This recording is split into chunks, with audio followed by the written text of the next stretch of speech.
Suthan tunnetaan aika kovana perhomiehenä. Ja miten pitkään sä oot tätä hommaa harrastanut?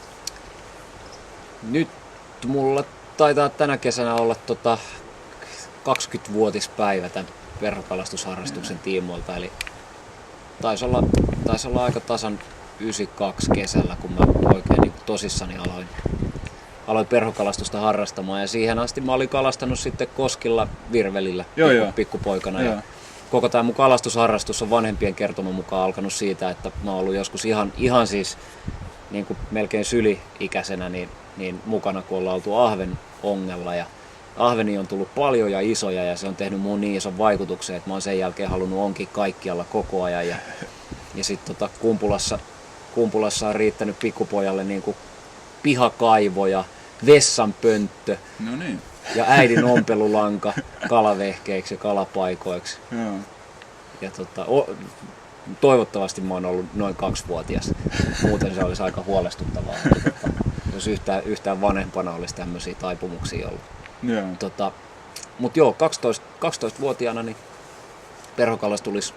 perhokalastus tuli kuvioihin ja oikeastaan saman tien lensi pikkupoikana virvelit romukoppaan ja perhovavat tuli tilalle ja sillä tiellä ollaan.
Sähän päästät ison osan kaloista takaisin.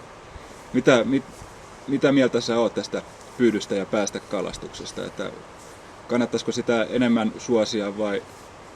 No mulla on oikeastaan 2000-luvun ajan, koko 2000-luvun ajan, niin parikymppisenä tuli semmoinen fiilis, että en mä enää halua näitä kaloja tappaa.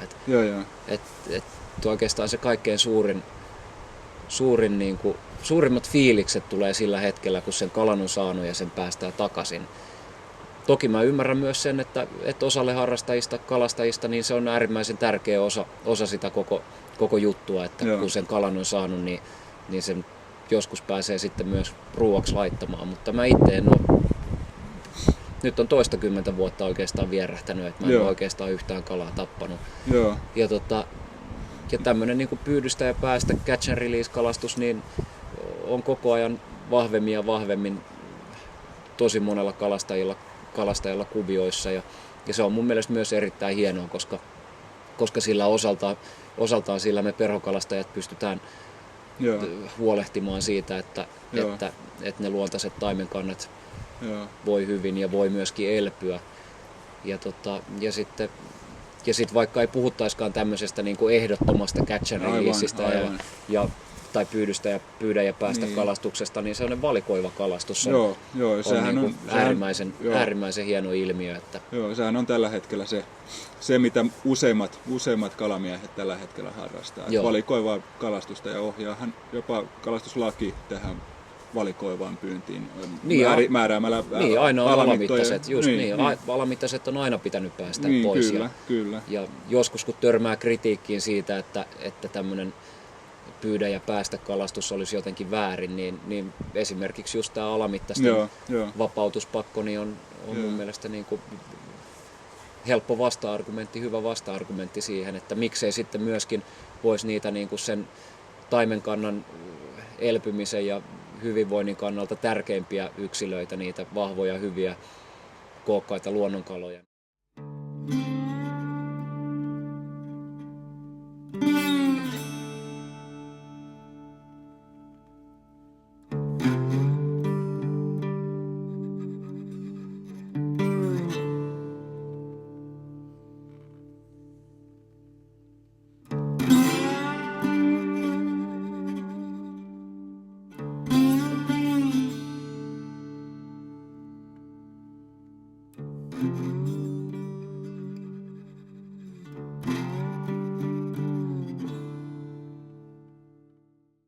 järvitaimen kantojen tilahan on aika heikossa kantimissa tällä hetkellä. Ja näitä järvillä vaeltavia kaloja on hyvin vähän, varsinkin tulee kutemaan hyvin vähän. Että, ja nämä isot järvitaimenet, niin nehän on niitä, mitä perhokalastaja unissaan toivoo ja harvoin vaan saa saaliksi. Mutta silti me jaksetaan käydä täällä Keski-Suomessa kalastamassa. Onhan täällä ihan hienoa kalastusta. Täällä nytkin ollaan Äyskoskella ja ollaan jotain kaloja saatu. Millainen se oli se sun viimeinen kala, minkä sä tosta sait? Se oli joku semmonen ehkä 4-5 kala. Niin ja sit sä karkuutit siitä sen jälkeen jonkun. Joo, sit siinä on se tommonen pieni tommonen poistouoma, joka tulee noista istarialtaista tai noista kirjolammista. Niin siihen jostain syystä siihen uomaan aina silloin tällä nousee. Joskus ihan hyviäkin kaloja. Siitä on yli semmosia 50-siäkin kaloja. Vaikka se on niinku tommonen muutaman parin metrin levyinen pieni ränni. Niin. Aika jännä juttu. Niin. Ja. Siinä on aina pakko käydä semmonen parin minuutin kopasu. Pakollinen kopasu silloin kun täällä on. Niin. Joo. Te taas oli joku kotona. Joku siinä oli. Joo. Joku pieni tällä kertaa. Joo. Mut joo, niin kuin sä sanoit, niin noi järvitaimen kannathan on ihan hälyttävän huonossa kunnossa. Niin kai se virallisesti on niin, että napapiiri eteläpuolella niin järvitaimen luokitellaan uhanalaiseksi tai äärimmäisen uhanalaiseksi ja monista vesistöistä se on oikeastaan jo kokonaan kadonnutkin.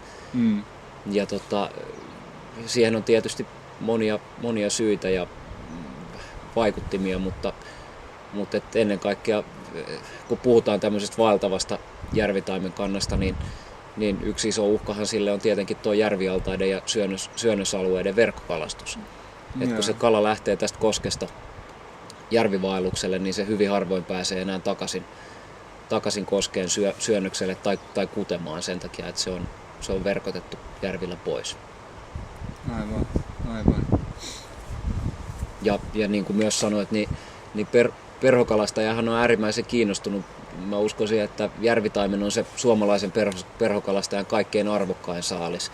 Joo. Ja se on hienoa ollut nähdä, miten perhokalastajien keskuudessa tässä niin kuin viimeisen 10-15 vuoden aikana on tapahtunut hyvinkin vahva asennemuutos siinä, että minkälaista kalastusta halutaan, minkälaista kalaa, minkälaisia järvitaimenia halutaankaan. Ja kalastuskulttuuri on muuttunut ja muuttumassa koko ajan vahvemmin ja vahvemmin siihen, että tämmöinen niin kuin istarin kalastus tankkiautolla onkikokoista taimenta koskee ja sitten siitä kolme kalaa pakkaseen, niin se vähenee ja kalastajat on valveutuneempia sen suhteen, että miten nämä meidän kalakannat voi ja osaa jo vaatia ja on myöskin valmiita maksamaan siitä, että pääsee kalastamaan laadukasta jotakuinkin hyvinvoivaa niin kuin luonnon kantaa. Jotakuinkin siksi, että niin harvassa kohteessa nämä meidän luontaiset järvitaimen kannat oikeastaan voi hyvin, mutta